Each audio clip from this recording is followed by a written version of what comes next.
할렐루야. 2023년 2월 20일 월요일 아침 묵상입니다.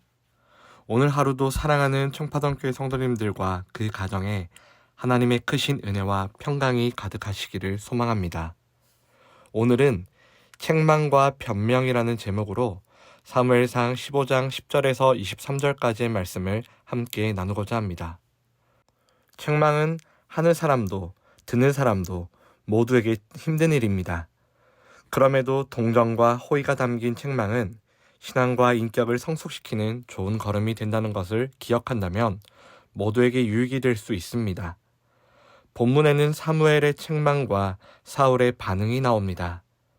이를 통해 책망하는 자와 듣는 자가 어떻게 해야 할지 함께 살펴보겠습니다.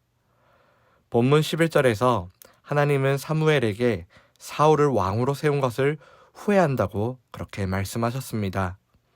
앞서 사울은 블레셋과의 전쟁을 앞두고 사무엘을 기다리지 못하고 본인이 직접 번제를 드리는 죄를 저질렀습니다. 그러자 하나님께서는 한 번 더 사울에게 기회를 주셨습니다. 바로 출애굽 당시부터 이스라엘을 괴롭혔던 아말렉을 진멸하라는 하나님의 명령이었습니다. 하지만 사울은 한 번 더 얻은 기회마저 붙들지 못했습니다. 그가 하나님의 말씀을 또다시 어겼기 때문입니다. 본문에서 후회하노니라는 표현은 하나님의 마음이 얼마나 아팠는지를 나타내는 표현입니다. 하나님은 잘못된 길에서 돌이키지 않는 사울이 너무나도 안타까우셨던 겁니다. 하나님은 우리가 죄를 지으면 징벌하시기보다 다시 기회를 주셔서 회개하고 돌아오기를 바라십니다. 또다시 얻은 기회마저 발로 차버린 사울이 혹시 나의 모습은 아닐지 생각해 보시기 바랍니다. 하나님의 후회와 탄식을 들은 사무엘은 근심하여 밤새도록 여호와 하나님께 부르짖었습니다. 하나님의 그 안타까운 마음을 누구보다 잘 알았던 사무엘이기에 밤새 기도하지 않을 수가 없었던 겁니다. 또한 하나님의 그 안타까운 마음을 사울 왕에게 전해야 했기에 사울 왕을 위해서도 기도했습니다. 사무엘은 온 밤을 지새우며 사울을 위해 기도하고 아침 일찍 그를 찾아갔지만 정작 사울은 자신을 위해 갈멜에 가서 기념비를 세우고 길갈로 갔다는 소식을 듣게 되었습니다. 사울은 자기를 위하여 기념비를 세웠는데 곧 전쟁의 승리를 하나님이 아니라 자신에게 돌린 겁니다. 사울이 얼마나 교만했는지를 알 수 있는 대목입니다. 이처럼 교만한 자는 자신의 영광을 추구하며 높아지기를 좋아합니다. 그러나 하나님은 언제까지나 두고 보지 않으십니다. 교만한 자들을 반드시 낮추시고 하나님의 영광을 세상에 드러나게 하십니다. 길갈로 찾아온 사무엘에게 사울은 뻔뻔하게도 자신이 여호와의 명령을 행하였다고 의기양양하게 말합니다. 그러자 사무엘은 지금 자신의 귀에 들려오는 짐승 울음소리는 무엇이냐며 사울을 추궁했습니다. 사울은 사무엘의 추궁에 궁색한 변명을 늘어놓기에 바빴습니다. 길갈은 사울이 백성 앞에서 즉위식을 거행했던 곳입니다. 그 상징적인 장소에서 사울은 책망을 듣고 있는 겁니다. 그러나 그는 책망을 듣고 깨닫는 것이 아니라 죄를 떠넘기고 합리화합니다. 무리가 그것들을 끌어왔고 백성이 제사를 드리기 위해 좋은 것을 남겼고 나머지는 진멸했다고 그렇게 말입니다.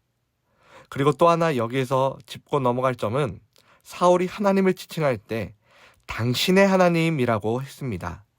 나의 하나님이나 이스라엘의 하나님이 아니라 당신의 하나님이라고 표현한 것은 하나님과의 단절을 의미합니다. 사울이 지금 하나님과의 관계가 얼마나 멀어졌는지를 단적으로 보여주는 표현인 겁니다.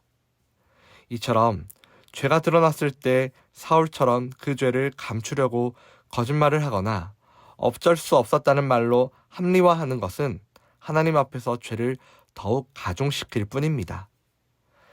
사울이 이런저런 변명을 늘어놓자 사무엘은 사울의 변명을 막으며 그가 왕으로 세워진 이유를 설명합니다.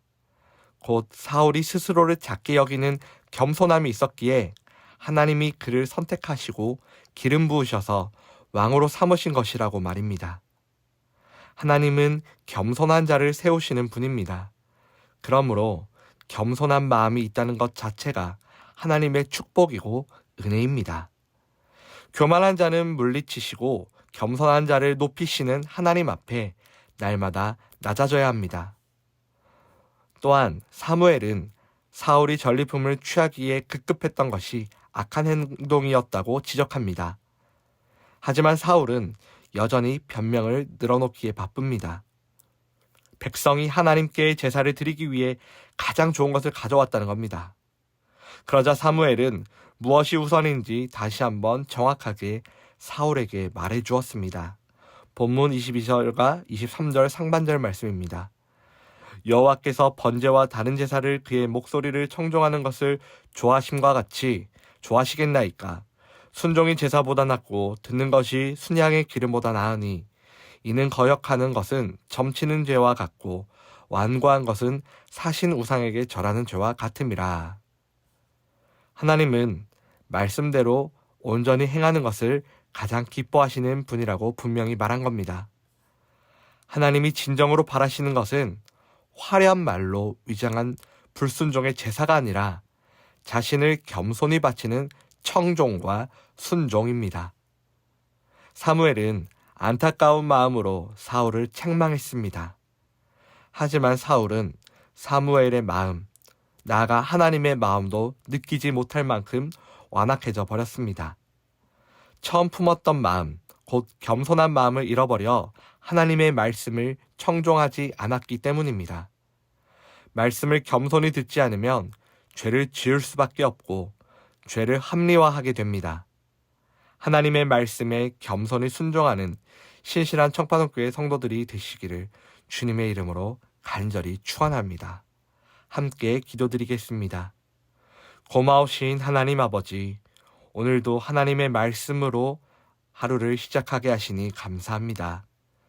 순종이 제사보다 낫고 듣는 것이 순양의 기름보다 낫다는 말씀처럼 하나님은 그 말씀대로 온전히 행하는 것을 가장 기뻐하시는 분이라는 사실을 다시 한번 깨달았습니다. 혹시 화려한 말로 자신의 죄를 합리화하고 변명을 늘어놓고 있지는 않았는지 우리의 모습을 돌아보게 하옵소서. 교만한 자를 낮추시고 겸손한 자를 높이시는 하나님, 하나님의 말씀에 겸손히 순종하는 신실한 청파동교회 성도들 다 되게 하여 주옵소서. 오늘도 우리 성도들 세상 속에서 열심히 살아갑니다. 하나님이 주시는 말씀으로 오늘 하루도 힘차게 살게 하시며 하나님과 동행하는 복된 하루가 되게 하옵소서. 거룩하신 우리 주 예수 그리스도의 이름으로 기도드리옵나이다. 아멘.